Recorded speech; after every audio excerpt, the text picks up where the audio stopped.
A física de partículas trata de altas energias, e o universo primitivo é um universo a altas temperaturas. E temperatura e energia são conceitos similares. Então, quando você está em altas temperaturas, você tem que tratar com física de partículas elementares. E no passado, o universo era mais quente e mais denso do que ele é hoje. Portanto, no passado, a física das partículas elementares era algo muito relevante para estudar processos no universo. Por quê? Porque processos do tipo como que surgiram os elementos, por exemplo, hélio, deutério, elementos mais leves, são processos que são basicamente controlados por física de partículas.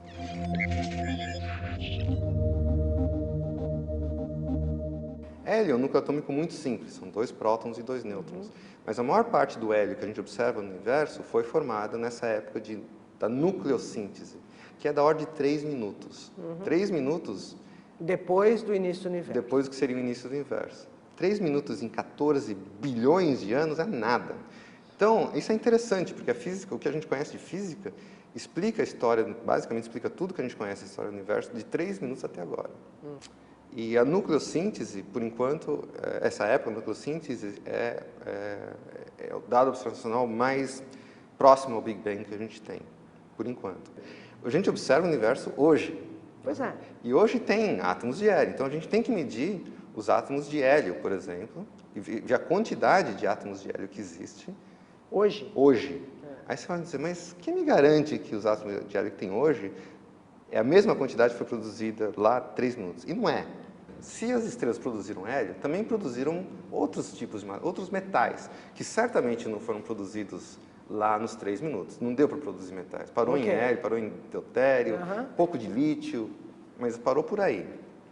Então você mede o hélio que tem em lugares no universo e mede também os metais, uma quantidade de metais.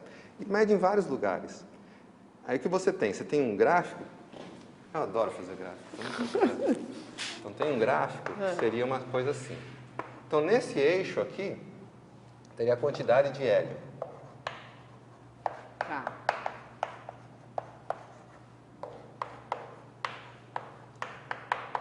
No eixo X, estaria a quantidade de metais.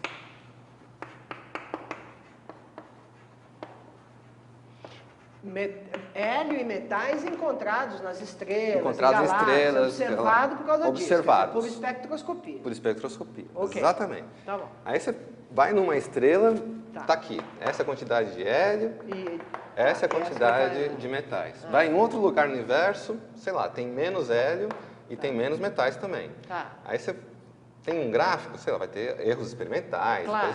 Aí que você faz? Você faz uma extrapolação. Uma curva média. Quando tem 0 metal, Ah, genial. os metais então, não foram... assim que a gente sabe. Então, é assim isso que você aqui mede. É a quantidade de hélio produzido primordial. Ah, genial. Por exemplo, deutério. Deutério. Então, deutério, Exato. isso é legal também. Isso é muito legal. Porque deutério também foi produzido no universo primitivo. Tá bom. E deutério é um núcleo bem simples também, um próton e um nêutron. É um isótopo de hidrogênio. É um isótopo de hidrogênio. Então, é um próton e um nêutron no núcleo atômico. Mas o deutério, em estrelas, ele nunca é produzido. Ele só é destruído. Então, qualquer deutério que você observar hoje, você sabe que vem de lá. A gente tem uma teoria que descreve a formação de elementos leves, que a gente chama de teoria da nucleossíntese. E depois, o que essa teoria faz, então, ela faz o seguinte. Então, aqui é a quantidade de elementos leves.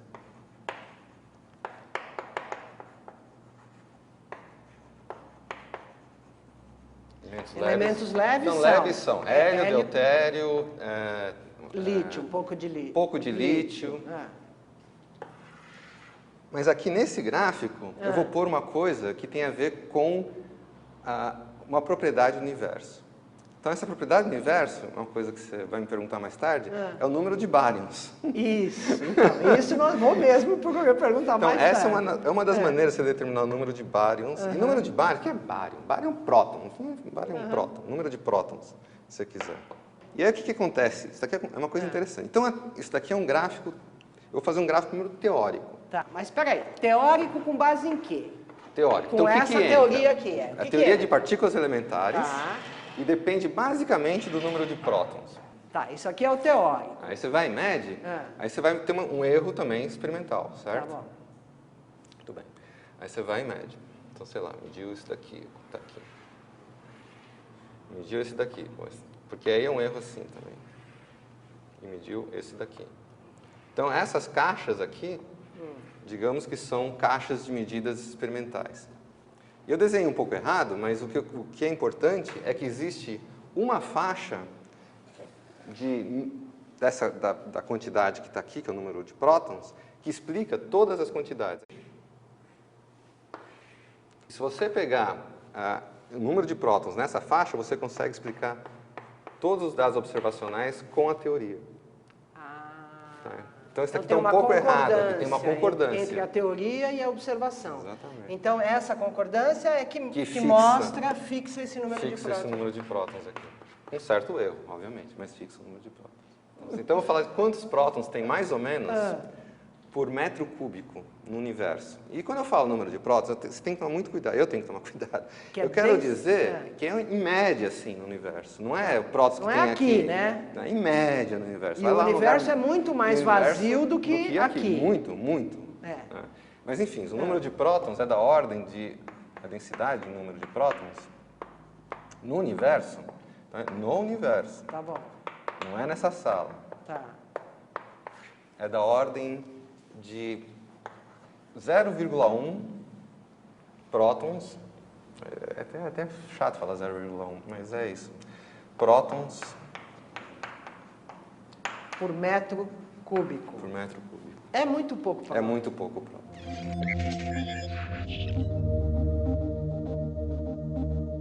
Eu vou desenhar o universo. Está aqui o universo. Tem galáxias por aqui. Então, isso aqui são galáxias. Então, expansão. Tá. Então, o universo está se expandindo. E a taxa de expansão, quer dizer, como que varia essa velocidade, depende da densidade que está aqui dentro. Por quê? Se for mais denso, essas galáxias não vão sair com velocidade. A velocidade vai diminuir mais rapidamente, né? Do que... Por causa da força gravitacional. Da força gravitacional. Por causa da energia gravitacional. Exatamente. Né? Tá então, a taxa de expansão, que está relacionada com a constante de Hubble, então a constante de Hubble, a gente denota por um H, que não é uma constante. Isso é uma coisa interessante. Ela é constante, ela não é... Para cada tempo... Para cada tempo tem o seu valor. Então, ela depende do tempo do universo. Mas ela é constante hoje. Hoje ela é constante, certo? Tá. Então, isso daqui, a constante de Hubble, ao quadrado, está relacionado com a densidade, ρ. E a constante de proporcionalidade é uma coisa assim. A densidade, aqui nós estamos falando de densidade de matéria e energia, não é isso? Aqui é a densidade de matéria e energia. Tá bom. A densidade do universo. E aí é matéria e energia. Tá bom. Muito bem. Então, se você tem mais densidade, essa taxa é maior. Só voltando um pouquinho. Tá. Eu esqueci de um termo nessa equação. Não é grave, mas é assim. Isso é interessante também, porque a gente está falando do universo. E a gente está acostumado com geometria plana aqui, né? Se você pega uma folha de papel e desenha um triângulo, a soma dos ângulos do triângulo é 180 graus. Isso. Mas o universo não precisa ser assim. Ele pode ter uma geometria que a gente fala, ele pode ser curvo. Por quê? Porque a gente sabe que Einstein, na relatividade geral, mostrou que a quantidade de matéria curva o espaço. Então, precisamos saber se o universo é plano ou não, se tem uma curvatura. E essa curvatura afeta a taxa de expansão também, se tem ou não tem. Então, tem mais um termo aqui que tem a ver com a curvatura. Tá bom. Se esse termo for zero, significa que o universo é plano. Vamos dizer que a gente está medindo essa constante de Hubble hoje. Então, quando a gente mede hoje, a gente põe um símbolozinho zero aqui. Tá legal. Eu vou pôr zero aqui também, porque a densidade também muda com o tempo. Tá bom. Né? À medida que o universo se expande, a densidade muda. Mas existe uma densidade crítica, a gente chama de densidade crítica, na qual a curvatura é zero. Tá muito bom. A densidade crítica... Então, é aquela na qual esse termo é zero. Então, isso aqui é igual à constante de Hubble. Exatamente. Tá bom. Então, a densidade crítica que eu vou chamar de ρC, um ρ crítico, é exatamente o que você falou. É quando essa igualdade ocorre. Então, se eu passar esse termo aqui para o outro lado, a densidade crítica é simplesmente 3H0 ao quadrado dividido sobre por 8πg. G é a constante gravitacional de Newton. Então, a gente conhece muito bem a constante gravitacional de Newton. Isso daqui, que é a taxa de expansão, que é a constante de Hubble hoje, isso é medido hoje em dia, como a gente estava discutindo antes, tem várias medidas da taxa de expansão hoje do universo. Então, isso é um número. Você calcula esse número. Isso é um número, certo? exatamente. Você calcula esse número e tem um valor, que eu esqueci, 10 a menos 29 gramas por centímetro cúbico. Tá. Algo desse tipo. Essa é a densidade necessária para que o universo seja plano. Tá. Aí você vai e mede a densidade do universo. Isso é interessantíssimo. WMAP, por exemplo, esse satélite que mediu a curvatura do universo. Curvatura do universo, surpresa, surpresa. 0. Muito próximo de zero. Muito próximo de zero. Então, significa que a densidade do universo é muito próxima da densidade crítica.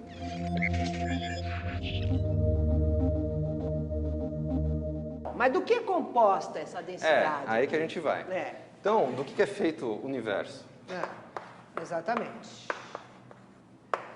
Então, porque a densidade fala sobre o que é feito. Quanto tem de cada daquilo componente. Que é feito. Exatamente. Tá Então, a densidade do universo pode ser feito, por exemplo, de bárions, que são prótons, etc. Então, a gente chama de bárions. Pode ser feita de fótons. Então, isso aqui, fóton a gente denota por uma letra grega gama. Pode ter neutrinos. Pode ter outras coisas também. Vou colocar assim um X para dizer outras coisas. Tá bom. E o que a gente usa não são, então, essas densidades, mas a gente faz o seguinte. A gente divide isso daqui pela densidade crítica e dá um nomezinho para isso daqui. Tá. Vem a ser ômega. Ômega. Então, esse daqui seria essa letra ômega maiúscula, né? De bárions. De bárions. Esse daqui seria um ômega de fótons. Esse daqui seria um ômega de neutrinos. Esse daqui seria um ômega desse negócio X que eu não sei o que é. Tá bom. Tá bem? Tá bom. E o que a gente sabe é que a densidade total é muito próxima da densidade crítica. Isso é 1. Então, isso daqui é 1. Então, o que a gente tem é que essas densidades aqui... Tá, então vamos repetir, tá. Tá ok. Ômega fótons mais o que Isso for. aí é igual a 1. Tem que ser 1. Tá. Então, esses números aqui são muito mais palatáveis, digamos assim. Tá. Palatáveis porque como a densidade é muito pequena, é mais fácil trabalhar com isso aqui, não é isso? Então, vou te dizer, por exemplo, ômega bárion, em vez de falar 0,1 prótons por metro cúbico que eu tinha aqui, ou podia falar 10 a menos 30 gramas por centímetro cúbico, isso daqui é 0,04. Tem outras coisas. Então, o interessante é que você pode medir também a densidade que existe em aglomerados de galáxias. Então, aglomerados de galáxias, o que são aglomerados de galáxias? São várias galáxias juntas, elas estão estão ligadas gravitacionalmente. E você medindo a velocidade das galáxias dentro de um aglomerado de galáxias, você tem ideia da massa que está dentro desse aglomerado de galáxias. Então, você pode medir esse ômega, essa quantidade de matéria que estaria dentro de um aglomerado de galáxias. Aí você mede isso daí. Né? E surpresa, surpresa. Então, se você faz uma medida, e aí, bem, tem outros tipos de medidas que você pode fazer, mas, digamos, o que você mede da matéria em aglomerados de galáxias,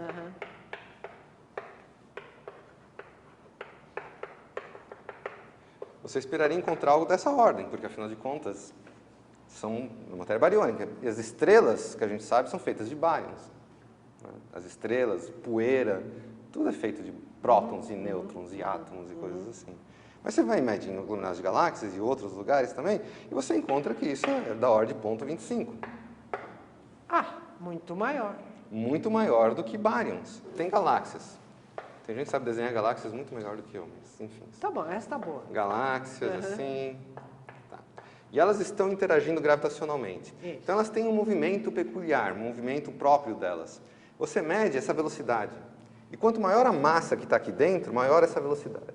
Tá bom. Então, daí você acha essa massa de aglomerados. Tá bom, ok. Mas tem outras maneiras de fazer. Então, eu vou desenhar uma galáxia como sendo uma coisa assim. Tá bom. Tá bom? Aqui está a galáxia. Então aqui estão as estrelas. Então isso aqui é uma galáxia. E aqui estão as estrelas. Você está vendo, então, você não vê individualmente as estrelas, você vê Tá bom. luz, certo? Muito bem. Mas aí, fora da galáxia, você consegue medir, então, pega aqui uma região aqui. Você consegue medir a velocidade dessa região.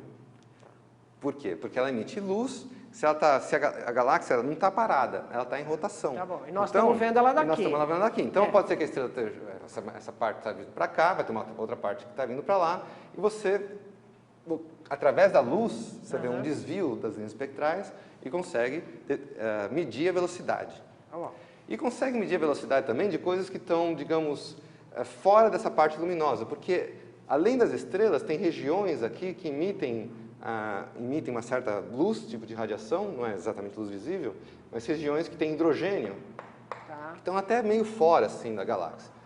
Mas você, enfim, você consegue mapear isso, são nuvens de hidrogênio. E o que você espera é o seguinte, se eu fizer um gráfico, e aqui eu vou fazer um outro gráfico, da velocidade de rotação. Tá bom.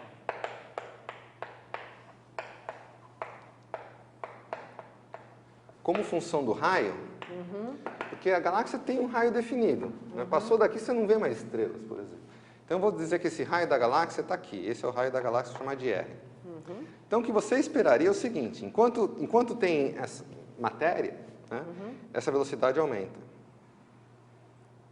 Depois que passa desse raio e não tem mais matéria, você esperaria que isso daqui decrescesse. Isso. Por tudo que nós estamos falando aqui de gravitação. Por causa da gravitação. Tá certo? E aí foram feitas medidas em várias galáxias, várias galáxias, e o que se notou é que a coisa faz isso daqui. Por quê? Pega um pouquinho. Deveria ser assim segundo Newton. Deveria ser assim segundo Newton, Tá bom. e com a hipótese de que não tem mais nada aqui. Tá Tem certo. pouquíssima matéria. Tá bom. Deveria ser assim. Tá bom. E não é. O que pode ser? Tem que mudar. Tem que mudar. Isso daqui está errado. Essa figura aqui está errada. Significa que tem mais coisa aqui. Quer dizer, Além do raio visível para da poder. galáxia. Então vamos ver. Para a velocidade poder continuar crescendo com o aumento do raio, Tem que ter mais tem matéria. que ter mais matéria. Só que é uma matéria que a gente não vê. E o que é essa matéria? A gente chama de matéria escura.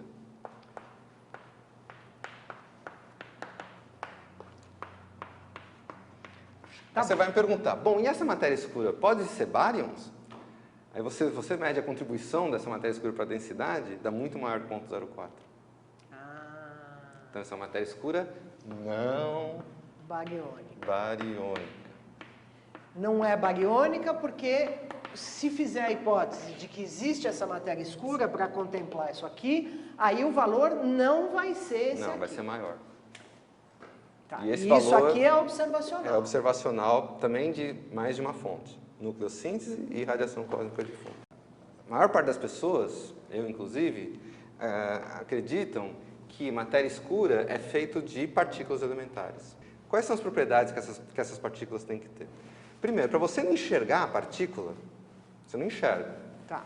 Então, para falar a verdade, o termo escuro, eu não gosto do termo escuro, eu acho que é um termo errado. Você tem que usar transparente. Você não enxerga o negócio.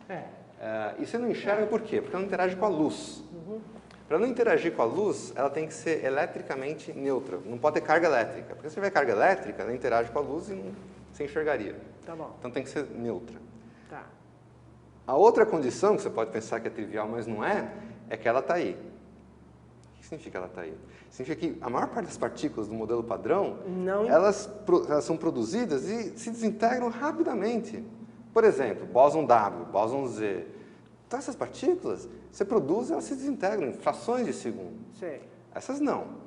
Então, elas têm que estar aí. Elas estão aí nesse sentido, elas existem. Elas não se desintegraram. Isso, tá bom. Durante, talvez, a vida do universo. Tá. Então, elas podem ser tão antigas quanto o universo. Podem ser produzidas no começo do universo. Então, elas têm que ser o que a gente chama de estáveis. Tá bom. Estáveis significa não se desintegram. Então, elas são neutras e são E estáveis. estáveis. O modelo padrão tem algum candidato? Não, até que tem. Neutrinos, por exemplo. Sei. Neutrinos são exatamente partículas neutras e são estáveis, não se desintegram. O problema de neutrinos é que não dá para explicar a dinâmica das galáxias com neutrinos. Tem outros problemas, porque o neutrino é uma partícula de massa muito pequenininha.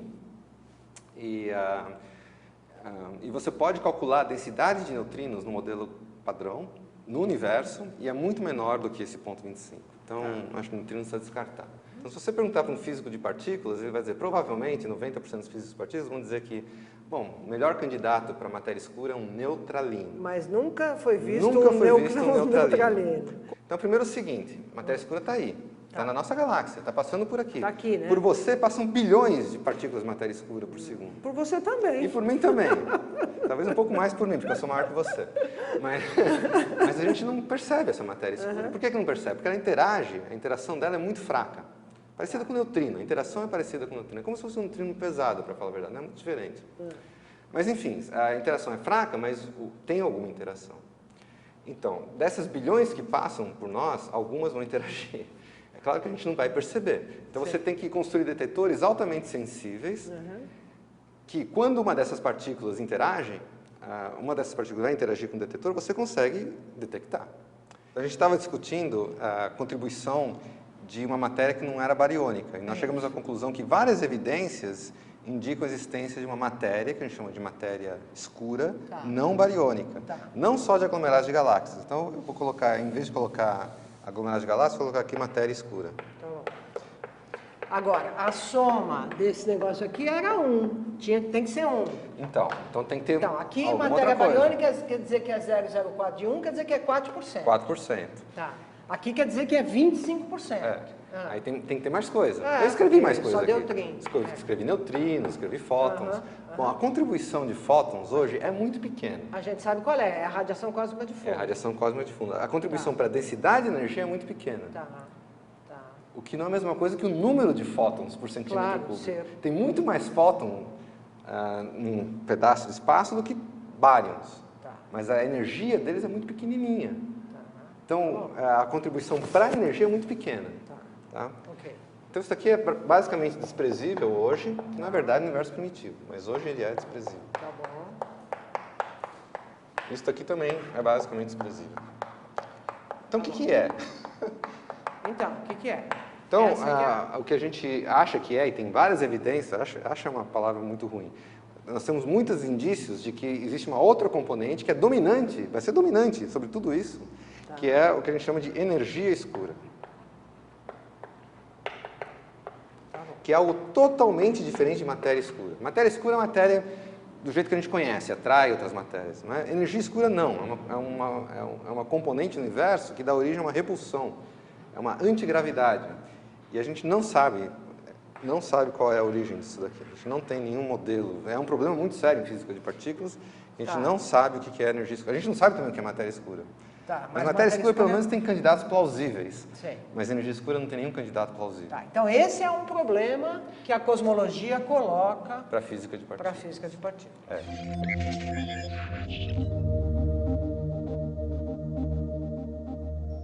Então, tem modelos? Tem. Física de partículas também tem. Que são modelos de, chama-se campos escalares.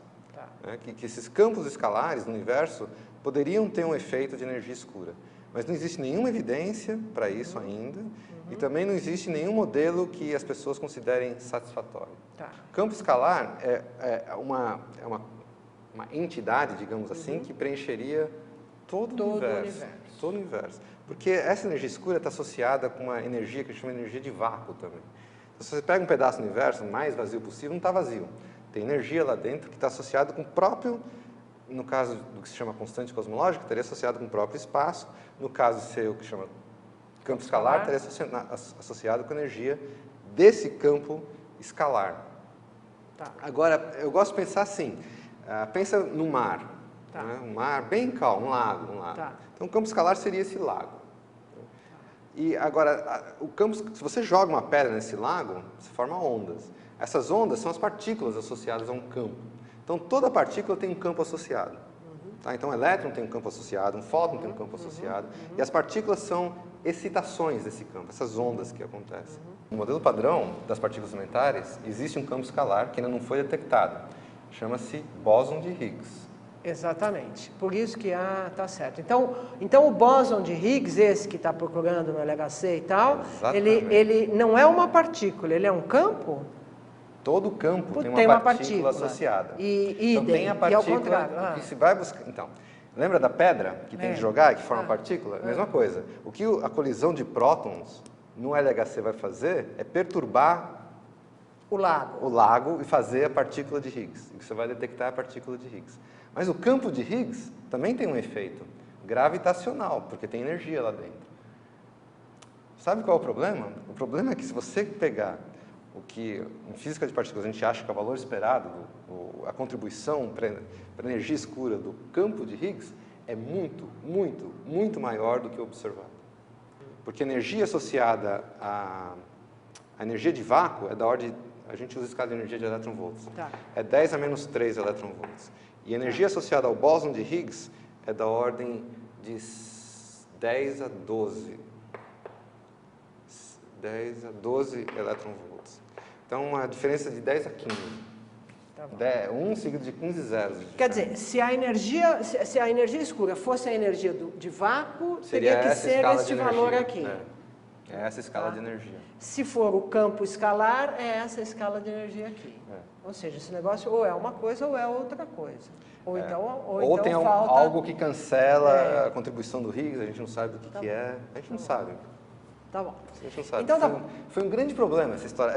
Os físicos de partículas já conheciam esse problema da energia de vácuo. E ninguém ligava muito. Por quê? Porque o efeito era gravitacional. E físicos de partículas nunca pensavam em gravitação. A hora que mediu a constante cosmológica, aí esses problemas voltaram a ser discutidos. E a gente não tem uma solução para isso. Mesmo essa história de campo escalar, como um candidato à energia escura, não diz nada sobre a contribuição do bóson de Higgs, se for um outro campo escalar, né? Então, não resolve o problema. Tá bom. Então, esse é um problema Esse é um problema sério. Isso é muito bom, vocês terem problemas. Senão, tem graça, né?